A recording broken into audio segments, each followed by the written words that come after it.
ఇప్పుడు మీ ఛానళ్ళల్లో headlines స్క్రోలింగ్లో illegal betting యాప్స్లో నాకు పిలిచారని స్క్రోలింగ్ నడుస్తుంటుంది, హెడ్లైన్స్ నడుస్తుంటుంది నాకు తెలుసు. కానీ ఫస్ట్ దాన్ని గేమింగ్ యాప్స్ క్లారిఫికేషన్ గురించి విజయ్ దేవరకొండని పిలిచారు అని ఫస్ట్ ఆ హెడ్లైన్ మీరు నా గురించి మార్చాలి. ఎందుకంటే బెట్టింగ్ యాప్స్ ఇన్వెస్టిగేషన్ తప్పకుండా నడుస్తుంది. కానీ మనని పిలిచింది వాళ్ళకు కూడా తెలియదు మన పేరు ఎందుకు వచ్చిందో.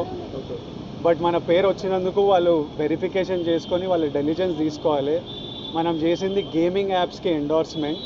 గేమింగ్ యాప్కి బెట్టింగ్ యాప్కి అసలు సంబంధమే లేదు. గేమింగ్ యాప్స్ అనేటివి completely legal, recognised by the government, licensed as a business. వాళ్ళకి జిఎస్టీలు, టీడీఎస్లు, కంపెనీలు, it's fully registered, recognised by supreme court and various state governments. అది గేమింగ్ యాప్. అటువంటిది A23.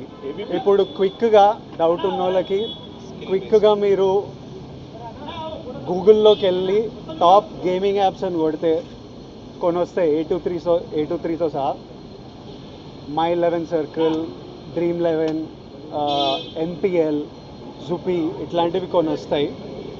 ఇవన్నీ రిజిస్టర్డ్ గేమింగ్ యాప్స్. ఇవన్నీ మన ఇండియన్ క్రికెట్ టీమ్కి స్పాన్సరు, మన ఇండియన్ ఒలింపిక్స్ టీమ్కి స్పాన్సర్, మన ఇండియా ఉమెన్స్ క్రికెట్ టీమ్కి స్పాన్సర్, ఐపీఎల్కి, ఎన్పిఎల్ ఒకదానికి అఫీషియల్ స్పాన్సరు, వేరియస్ కబడ్డీ లీగ్కి, వాలీబాల్ లీగ్కి అన్నిటికీ వీళ్ళు స్పాన్సర్ చేస్తారు. ఎందుకంటే these are completely legal entities.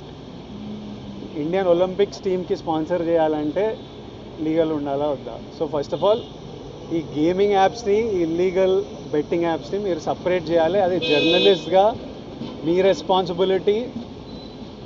నా మీద మీకు ఆ రెస్పాన్సిబిలిటీ ఉండాలని కోరుకున్నా. కానీ మన పేరు వచ్చింది కాబట్టి కొన్ని క్లారిఫికేషన్స్ అడిగారు.